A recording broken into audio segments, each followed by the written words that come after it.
very difficult to know how to introduce my next guest. His life and career in racing has been an extraordinary one. He's a man who forewent a nascent career in the priesthood and turned his hand to punting, extremely successfully as well. He has landed some of the most monumental and momentous coups the sport has seen over a period that has spanned nearly 5 decades. He's also trained successful winners. He's handled future Gold Cup winners. He has been a friend to the famous. He has been feared and fearless. He has courted controversy. He is loved by many, and he is considered a figure of significant intrigue by many more. I'm delighted to say that, making a rare television appearance, my guest this morning is Barney Curley. Barney, good morning. Good morning to you, Nick. And it's lovely to see you here. For those people who haven't seen much of you in the last 2 or 3 years, just maybe more. Yes. Tell me, what is the day-to-day life of Barney Curley like right now in 2019? Well, it's I mostly give my time to the charity we're running.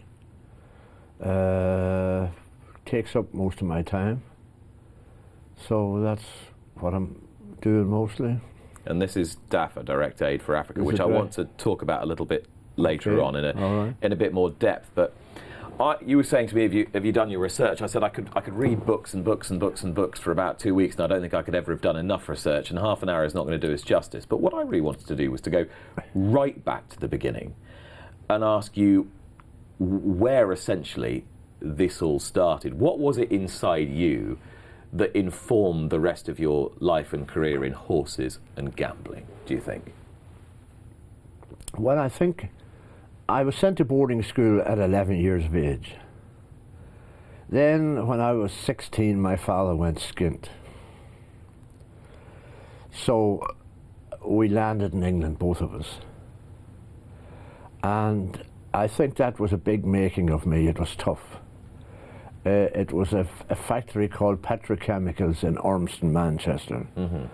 And we lived there for 12 months. Worked 2 shifts every day, 7 to 10.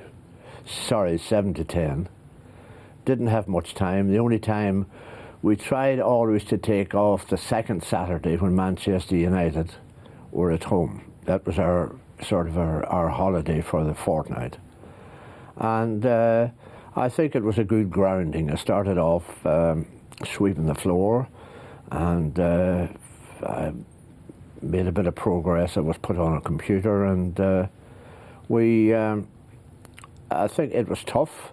We just had a small room, which would be maybe half the size of the studio, and we went to work every day. We got the money and sent it home, and eventually, after 12 months, the debt was cleared, and back we came to home. Then, I suppose after that, I decided I would study for the priesthood. So I was there for 18 months, 2 years maybe.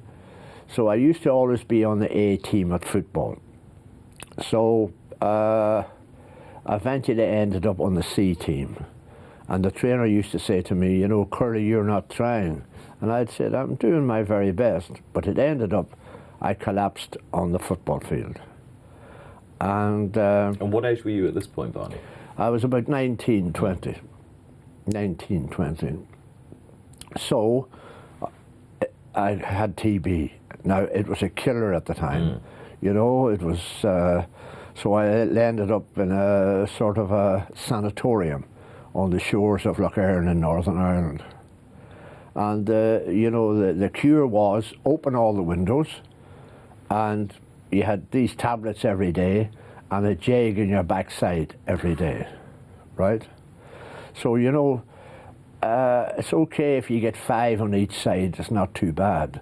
But if you ended up with 30 or 40 injections on each side, it's a killer.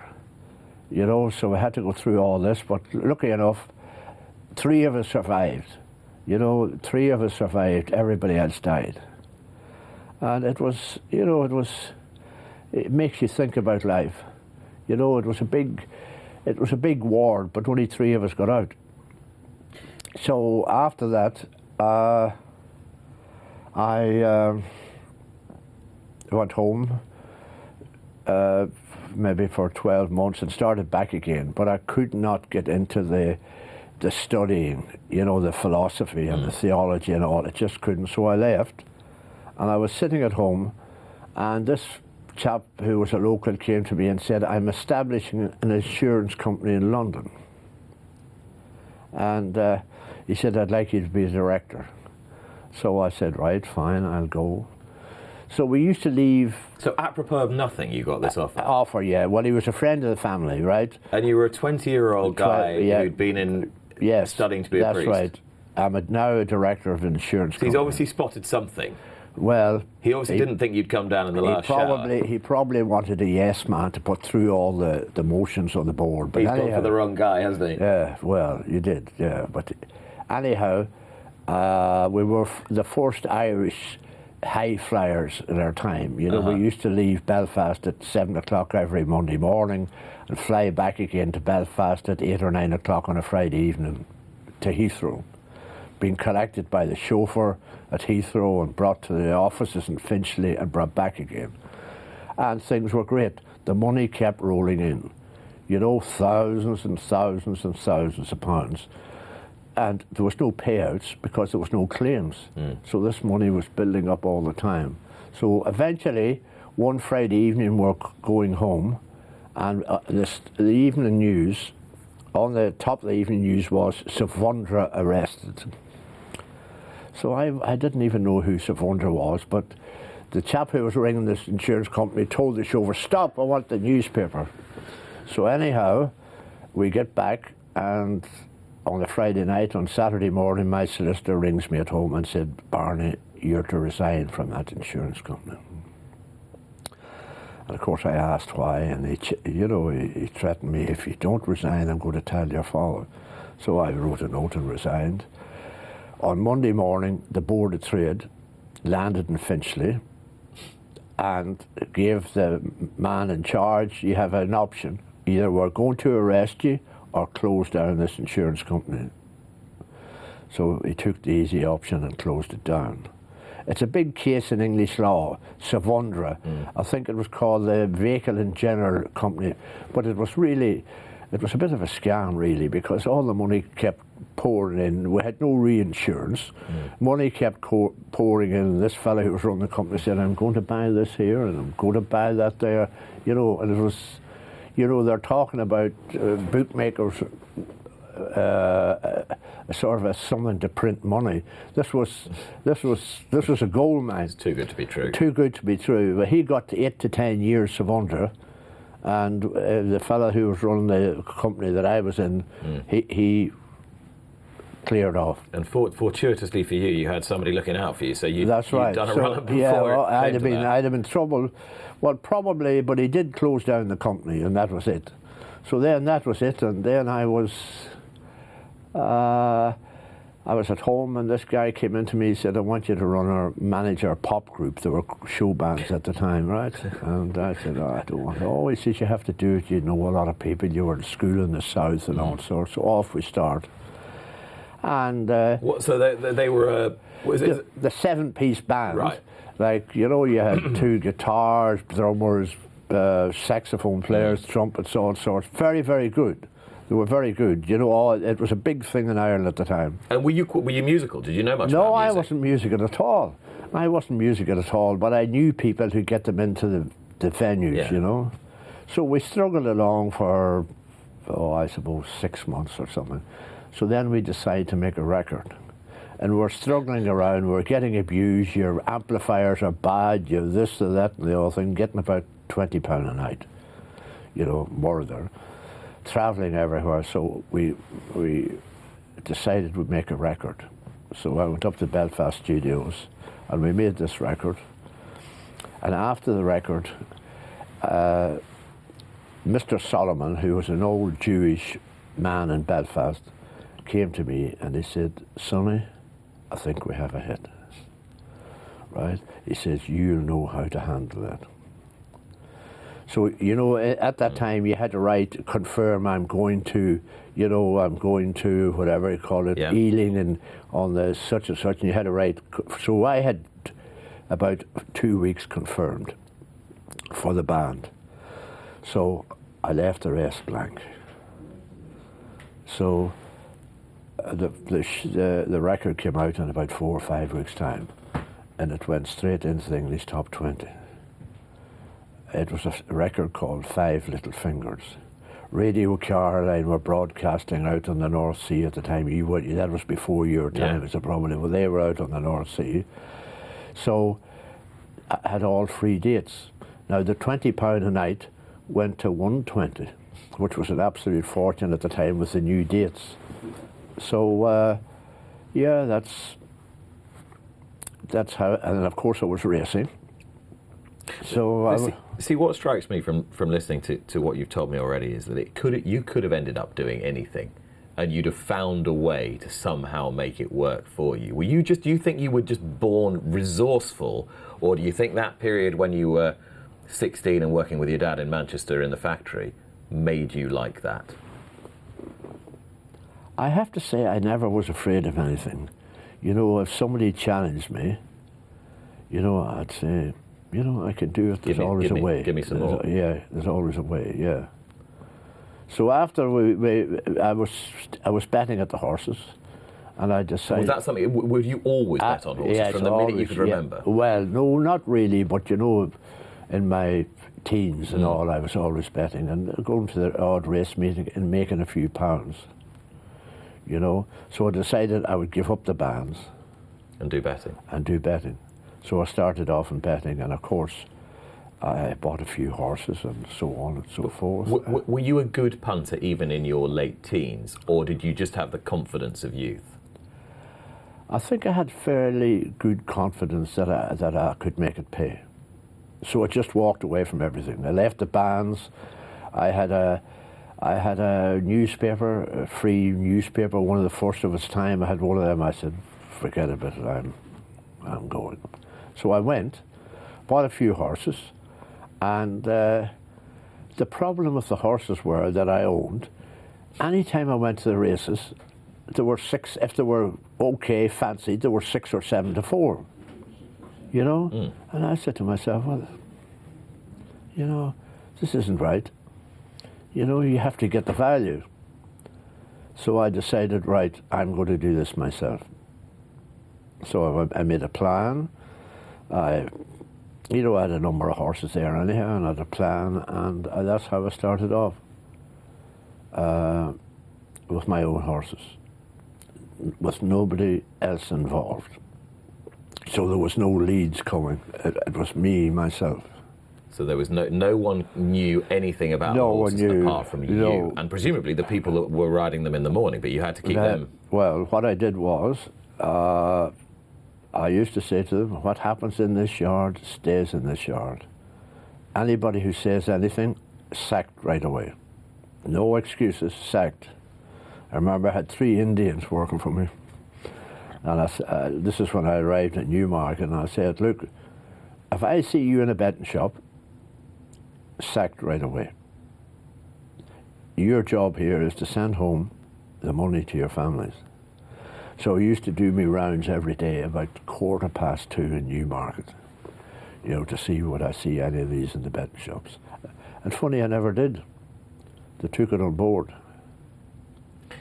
Because you always ran a tight ship. The one thing I found fascinating about reading about some of the coups that you've executed very successfully over the years is the detail and the detailed instructions that you would give to all the agents who were round and about in the shops placing bets for you.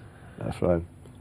How much is it that you enjoyed relative to the actual financial reward that it gave you? Do you enjoy the chase more than the kill, Barney, do you think? Yes, I think I do.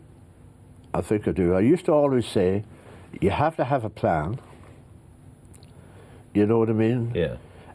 You must have patience, and you must get the value. Value was very important, you know. And of course, no one knew anything, because you know, when I was working the horses, you know, nobody was sure what was happening. You know what I mean? I always was a bit fuzzy about things. I suppose, you know what I mean. Andrew Stringer was with me for I don't know, he must have been with me for 15 or 20 years. It must have broke his heart. Especially when the charity started to go well, because, you know, he'd be saying, well, we'll work so and so and so and so and so and so tomorrow, and I'd say, no, Andrew, I'm going away. You have to put them on the walker. You know, and it used to be very, I often think about it, how frustrating it was for him, you know. And I never considered myself as a trainer. I always considered myself as an owner. And a planner.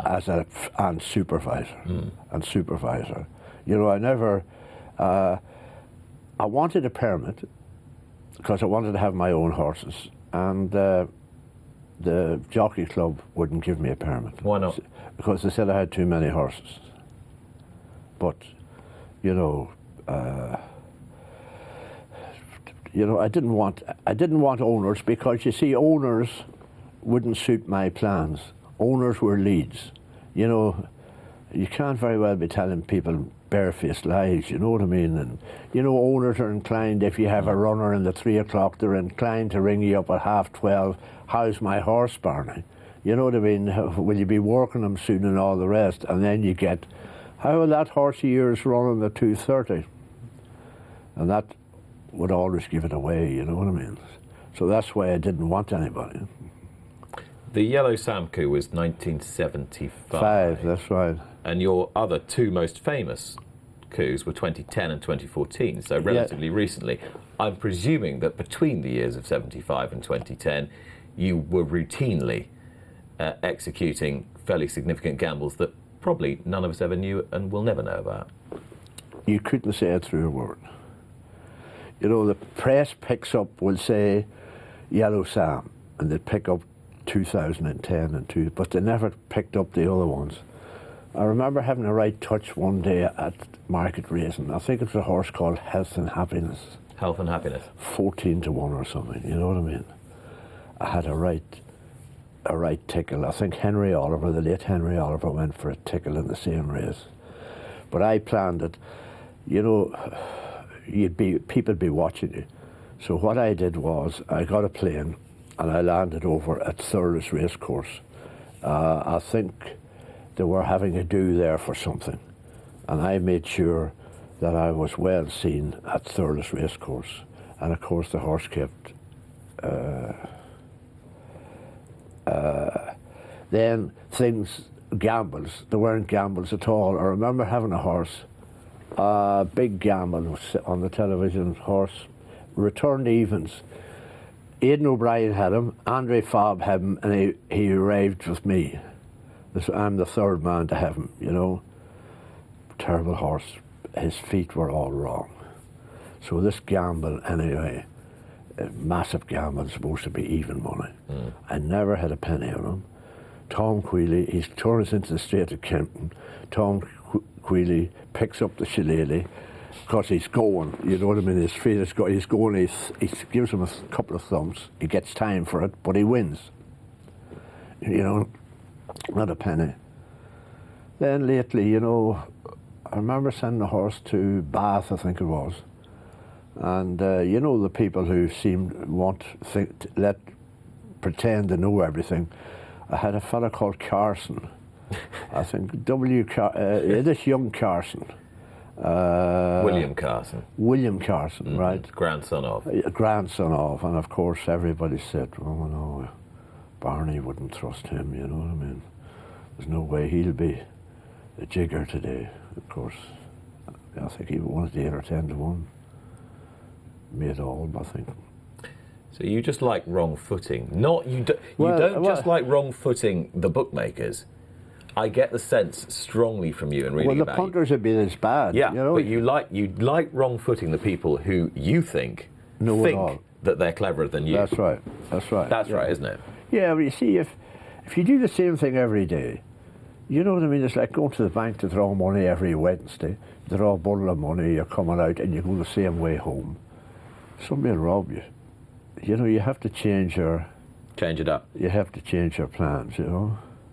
But in the meantime, you know, although the Seba had some very good horses, You know, I had a horse there, the man who won the Gold Cup there, Donnelly. Yeah. Right? Mentioned you in the interview. Yeah, he met, and funny enough, I'm talking to him after the race, and he said, I give you a mention. He did? I said, that's lovely of you, Joe. Why was that? He says, I don't want people to be forgetting about you.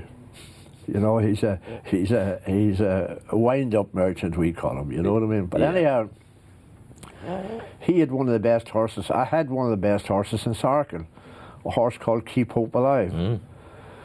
He won his bumper at Newbury, never came off the bridle, put up his penalty at Ascot, never came off the bridle. But then he got doped at Ascot, and never was any good afterwards. That's the time they were doping the horses, you know what I mean? It was wholesale doping them, and of course it's all put onto the carpet, you know. And he said to me, you know, he said, when he was a bookmaker over there, he said, when I was leaving, he said, if you see a good horse, he says, I'll buy him. So I rang him up one day, maybe 18 months later, and he said, I've got a good horse. He says, that's grand. He said, I'll buy him. How much do you want for him? I said, 50 grand. Quite a lot of money then. A lot of money. How many races has he run? I said, he hasn't run yet. I said, you know what I mean? If you were stuck for 50 grand, why didn't you ring me up and I'd give it to you? I said, Joe, never mind about it. I'm happy to have the horse. So, of course, the horse went to Newbury, you know, and I had brought a team there and told them to leave no prices on the board, and a team in London, sluiced up. So then he's on the Monday. I think that was on a Saturday. He's on, I'll take that horse. No, I said, Joe, he's now 100. You would have bought a great horse at the time for 20 grand, right? No, he says, no horse is worth 100,000. I said, Joe, no problems. You know, I'm going to run him at Ascot, and he'll do the same. Well, so of course, I ran him at Ascot, sluiced up. He's on the phone. I'll take him. I said, yes, but now he's 150. Oh dear. So after a couple of days, all right, I'll take him. I said, that's fine. So he sends me on the money. What does he do? He sends it on twice, right? So I get the two 150s. So in about 4 or 5 days, when he checks his accounts, he knows I have got to. You're 300 grand I'm 150 better off. Yeah. So I said, Joe, I never checked the accounts. There's money in and out of it, you know what I mean? I never checked, you know. Listen, he says, you, whatever, send the money back. So at that time, you know, it just shows you how much money he had. 300,000, and you don't miss it at that time, it was more than anybody had in Ireland. Mm. And to end up him getting doped at Ascot was terrible. Who doped him? You know, they were doping them at the time. It was well known. And was it proven that he was doped? Oh yeah. I took him home doped. It was going on regular at the time. Mm. You know, and I had all sorts of security there and all sorts, and you know, they got him anyhow. And then I had another horse, best horse in the world. Nobody ever knew about him. You know, I never got any. You know, I'm very friendly with Baron George von Ullmann in Germany. Yeah, the man who owned Manjuro. That's right. That's right. So I'm sent over Manjuro. Can't get him right. So I had a very good vet, gentleman Rob Pillsworth. He ended up the vet for Godolphin. Mm-hmm. And I always said to him, solve it. So he solved it, and we had the horse, and we had a little fella there. The barn sent me over a good jockey, but he had a drug problem called Rene. So he was riding him, and I said to him one day, you know, how is he going? Good, yeah. How good do you think he is, Rene? I said to him. He said, he's too good for you. A right insult. Now this is the horse that Andre Fabre famously described as the best horse he'd ever trained. Never got beat. He never got beat. He went back to Fabre, I would have, it struck me mind, should I run this horse in a Cambridgeshire? He was rated about 92 or 93. There's the missed opportunity of all time. That's correct. And I had a thought, and I said to myself, no, I better inform the barn. And of course, I got the money out of him because I had bundles on him at Ascot. Every place he went, I backed him. He never got beat. And the barn didn't go racing very much. He went to Ascot and got the trophies, but I went around France collecting all the other trophies. That's what I got, plus the winnings of the bets. So in the end, it turned out well. It turned out well. Had you run him in the Cambridgeshire off a mark of 92, however, you would have had the bragging rights over John Gosden, who at this point still thinks that Halling was the best handicapped horse ever to have run in the Cambridgeshire. So you'd have been able to tease him with that. Yes, that's right. That's right. I want to talk a little bit about your relationship with jockeys. You've had some fairly strained relationships with various jockeys and quite well publicised. Yes, that's right. That's right. But you've also had some very robust relationships with riders. Yes. Well, I suppose let's talk about Frankie Dettori, who you have a strong friendship with. Yes. Even though a lot of people wouldn't know that. No, probably not. No, probably not. Well, I met him. We used to go before these monitors came in the betting shops. It'd be before your time. So pre-88. Yeah, there was. You just have a piece. You'd have these things with the runners. Something like this here. You'd have the runners. You post them up on the board. You'd have the board there. You'd have the bet manager here, and then you'd have all the punters here. So I was in this betting shop, which I was a member of. It was just a lark, but there was 5 of us members, you know what I mean? I remember Bruce Raymond was a member, and Yami was a member, and I walked in one day to this betting shop, and there's this little fella marking the board, putting up the price. Number 1, 4 to 1, number 6, 6 to whatever, however. So I said to one of the members, and I said, where another new board marker. Now this board marker got continually, every week or 2 weeks got sacked because they were on a fiddle. A horse that was 4 to 1, it went to 2 to 1. They left it there and they had the price. It was a one-man show, the bookmaker, he was the taker of bets, pair out of bets, everything, very, it was only a one-man show. So I said, yeah, they said he's, that's a little Italian. He's with Luca. And I'm thinking to myself, now, he is not going to get the trip. Because Luca was very, very strict. And there was he doing the board marking in the local betting shop. In this betting shop. So I'm thinking he could be exported very shortly. Anyhow, it went on.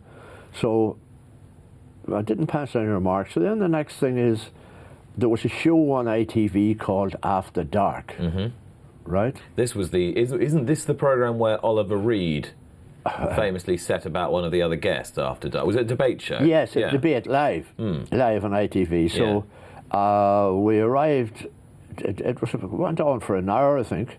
So there was General Blacker, John McCririck, the Duchess of a big party giver in London, Duchess of, I don't know where she was, of what, a reporter from the People, and myself.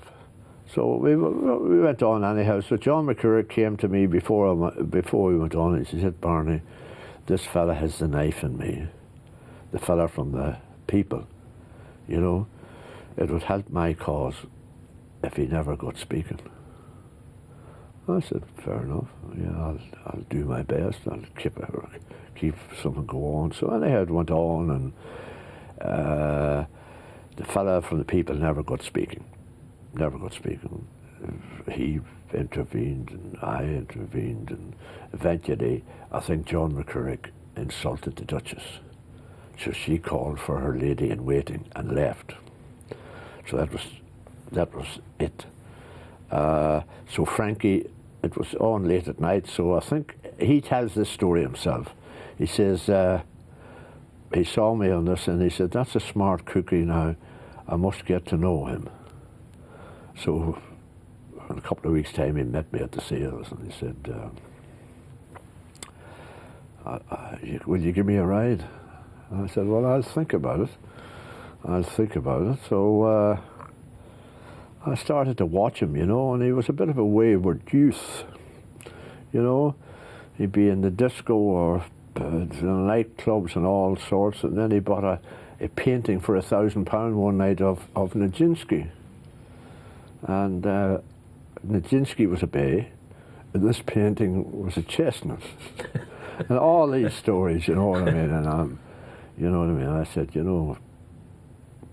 this is not on. You want to settle down and have a. What was it that made you want to give guidance to people like that? Was there anything in it for you, or were you looking for anything from it? Absolutely nothing except trouble.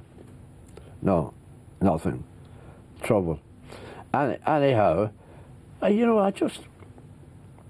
think if we all tried to give a little bit of help to someone else, would live a lot better, would have a lot better life. Just think about the other person. That's what I would get out of it. And I think we'll be judged on the last day, what did you do for your fellow human beings? Just have a simple faith. To what extent does your religious faith still inform the way you go about life? Because obviously you trained in the priesthood. Yeah. You make oblique references to your faith, but perhaps not always explicit ones. Do you still believe now as you did when you were 19? I think I do, yeah. I think there's a God. He's everybody's God. Black, blue, green, white. You know what I mean? He knows everything we do. But the big thing, the key on the last day of judgment will be, what did you do for your fellow human beings? That's my simple faith. We can be up to all sorts of skullduggery up to then, but I think that's the key. In a sense, I know how much you care about DAFA, the charity you set up in the mid-90s. Yeah. But is there part of you that thinks, I haven't always been a fantastic role model or a fantastic human being, we all make mistakes? 100%. Is there a part of you that's saying, I've done quite a lot that I'm not terribly proud of, so now I want to try and do something to redress the balance? Or am I looking at that too crudely or too simplistically? No, you're not. What happened was, in 1995, my son got killed, right? So, before that, all I was thinking of, if I had a car, I wanted a bigger car. If I had a house, I wanted a bigger house. All those things, you know what I mean? And when that happened, I just had to talk to myself, and I was not a very nice human being. All I did was think of myself, me, myself, and I. And I hurt a lot of people. You know what I mean? And then, after, and I just said to myself after that, I have to change. And I had to go and apologise to all these people. A big case, Graham Bradley, Robin Goodfellow. That was a big case. Do you remember that? I do. Right? And he, funnily enough, and I didn't do this deliberately, but I just realised that right behind me I've got Graham Bradley's book right underneath yours, and there's a great big chapter in it all about that in his book, and he was on the show about 3 months ago. Was he? Yeah. Was he? Wait, I had to ring him up. I had a talk.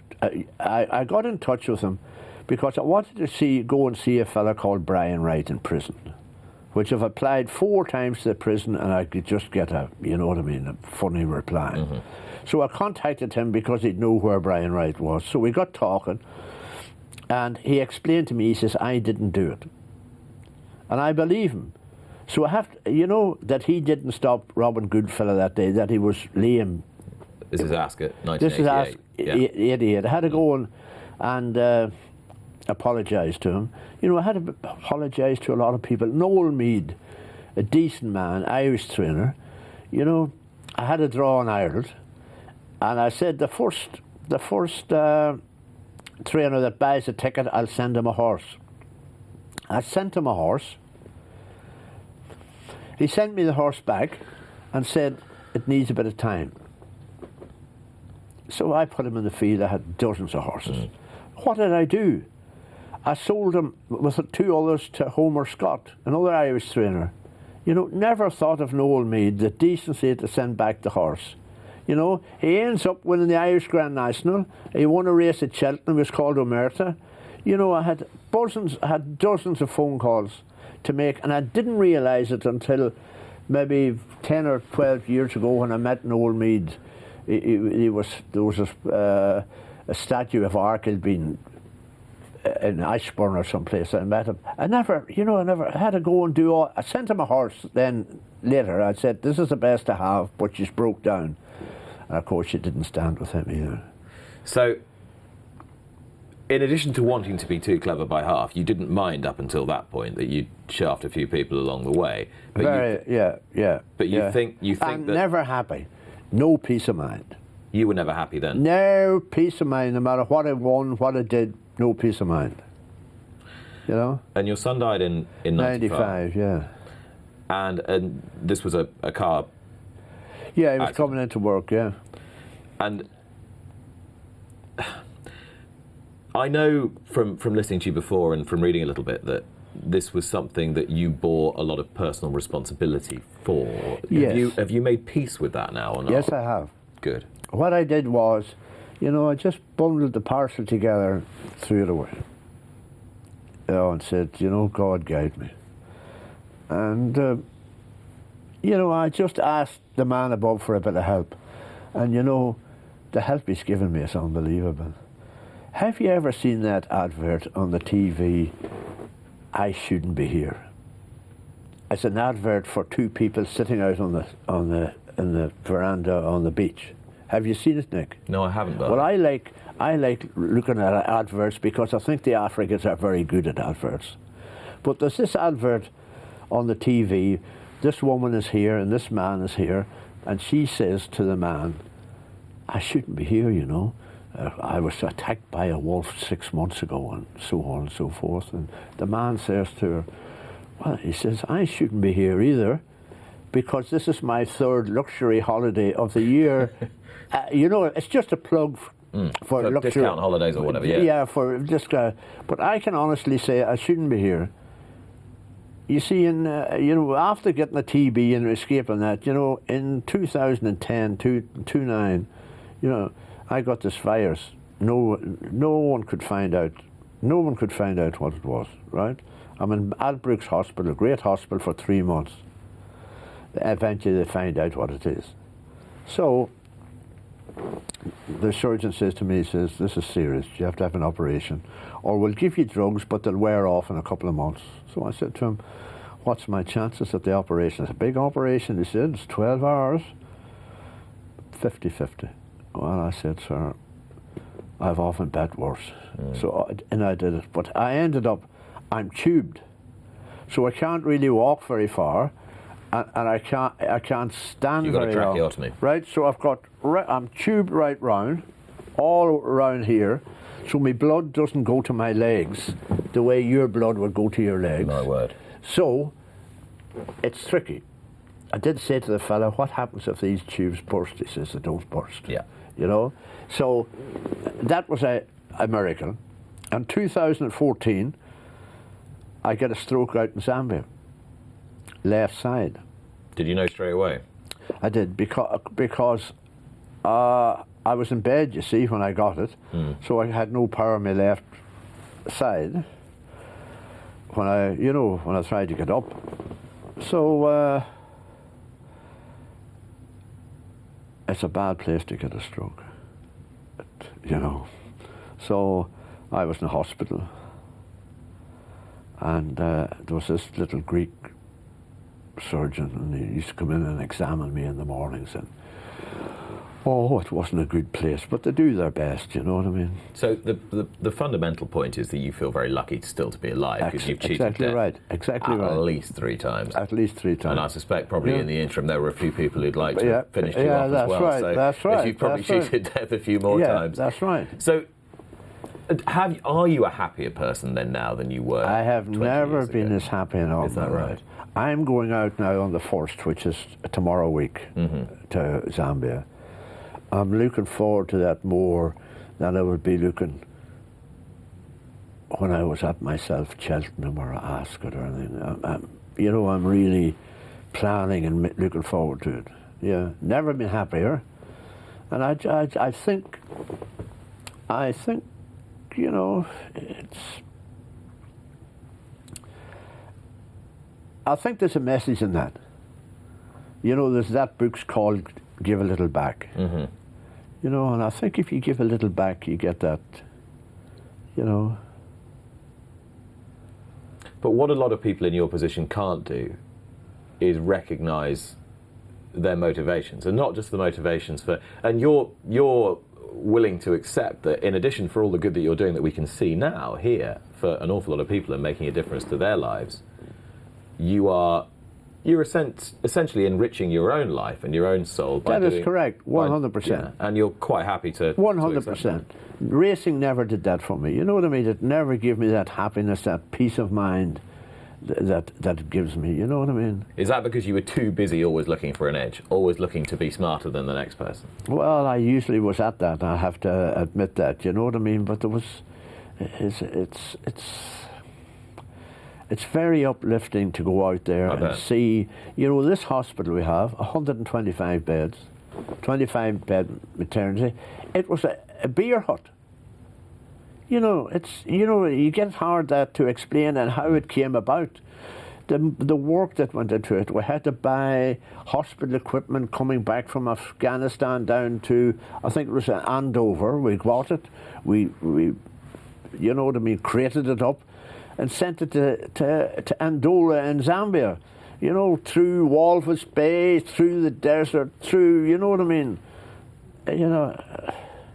Are you using sometimes the same skill set to finance and fund projects in Africa that you did when you were trying to lay out 4 horses to win on the same day? What I mean is there is a certain... People are either very resourceful people or they're not. There's a certain kind of resourcefulness and a certain ability to think laterally that has probably served you well, albeit in very different ways. Yes, it does. And I think I like to think about the charity the same as I thought about the racing stable. The people who we do business with, you have to trust them. There's an awful lot of cowboys out there, and I have to, you know, and I have a team now together. It works like the racing stable. No one steals money. Everything goes. You know what I mean? And we've sacked a lot of people in the meantime, you know, who are no good. But it's working like a dream. You know, I can go out there now, look at the projects, and everything's 100%, just the same as we used to run the horses.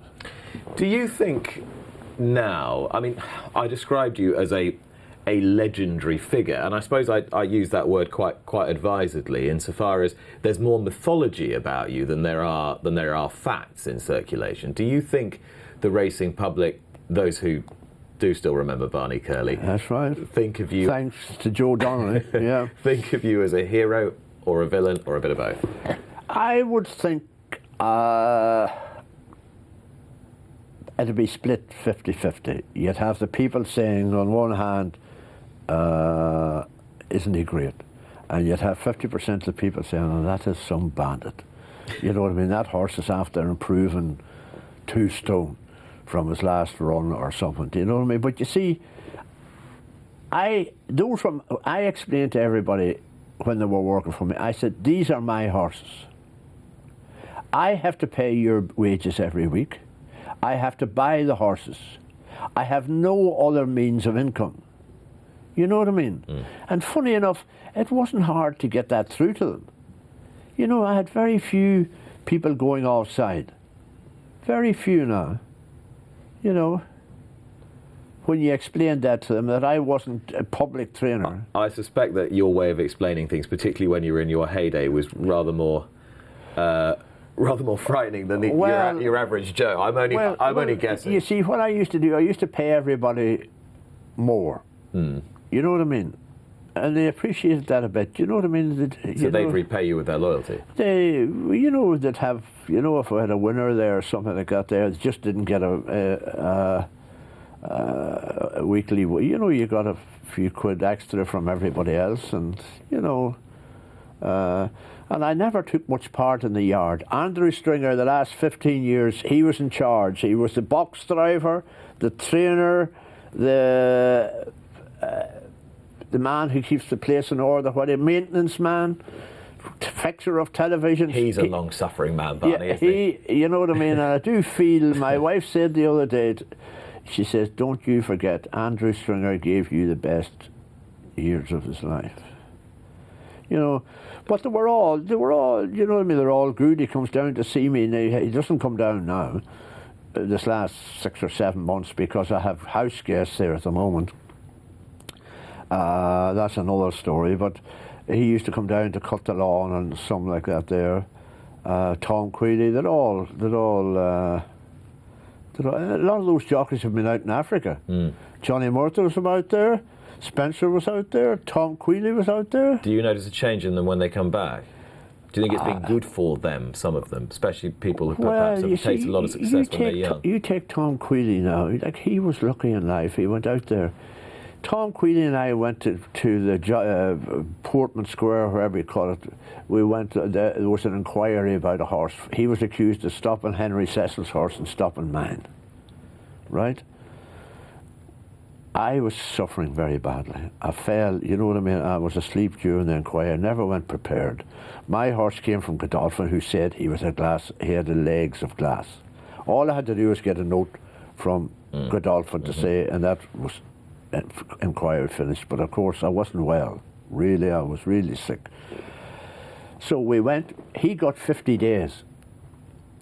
We're coming home on the train. He says, what am I going to do? I said, Tom, do you know what you'll do? Get lost for 60 days. Because Tom at that time was doodling. He was paying the mortgage, paying the car, having a nice time. Riding second jockey for Henry Cecil. No pressure, no pressure. He came back, a new man. From Africa. No, he didn't go to Africa at that time. He was out in Africa, but he went to some place. Yeah. He got lost. He came back, a new man, got stuck in, and he's a very, very good jockey. Very, very underrated jockey. Got stuck in, and the rest is history. He rode Frankel. Well, he'll never have to do anything else. He doesn't. Well, he's fairly. As a matter of fact, I was telling him the other day, he has all the exams to go to university. I said, don't you end up on a 4th division job, go back, to school. But I don't know what he's going to do. And what are you going to do? What's the next? Have you got one of these nice touches lined up again, or is Barney Curley in semi-retirement? Let me tell you, Nick. You're not going to tell me anyway. But. I am going to tell you. No, I will tell you truthfully, right? 2014. I never wanted to do it. Never wanted to do it. And my associates, he never got the 4. As they used to give me, he never got the 4. And I said, look, we had only a few horses at the time. I said, people are watching these horses, and it'll not work like the work before. There'll be no 20 to 1 or whatever. And anyway, they convinced me to do it. I had to turn a miler into a 6 furlong horse, a nightmare, to see would he be fast enough for 6 furlongs. Had to go in disguise to Kempton Park, got Shane Kelly to ride him and said, listen, go 6 furlong pace and no more, and see can we make him a 6 furlong pace? And, we didn't make it. People were watching the horse called Eye of the Tiger. So the night before, these 2 ladies arrive in the yard, all right? Would you sign a book? I said, yeah. There's £40 for the charity. What chance has so and so. So I said, well, yes, we'll run okay. I had to get on the phone and say, put twice as much on as we were having on, because this is going to be tricky. Well, we won the same amount of money in 2014, but we had to put twice as much money because these people, and it wasn't, there's no more. I'm going to finish up as long as I can go to Zambia. I'm going to go there, but there's no more horses. No more horses. No more 4-timers or 3-timers or anything like that. There's a little bit of me that kind of hopes that while you're talking to me now, somebody's getting the bet on, and this is one of the great decoys of all time. No, it's not. No, it's not. No, I wouldn't. The way I think now, I wouldn't tell you a blatant lie. There's no. I'm finished. I'm just happy enough to do all. You know what I mean? I hope with my coming here today, that some of those people that hear it, because I hear this is the best racing program on television. That's why I'm here. That's what the people say on the ground. So that's why I'm here, and I hope that when somebody sees this, that send on a few quid. And remember, this charity, there's nothing comes off the top. I go out Monday week to Africa, pay all my expenses. I find the flattery very uncomfortable, obviously, Barney, but I don't find it uncomfortable to promote your charity, details of which are on the screen now. You're going to stay with us just for the closing moments of the programme, but for the moment, Barney Curley, thank you very much indeed. Thank you. And in a few moments' time, when you rejoin us, Barney will be joined by Christian Williams and David Yates, and we're rolling through until 1:45.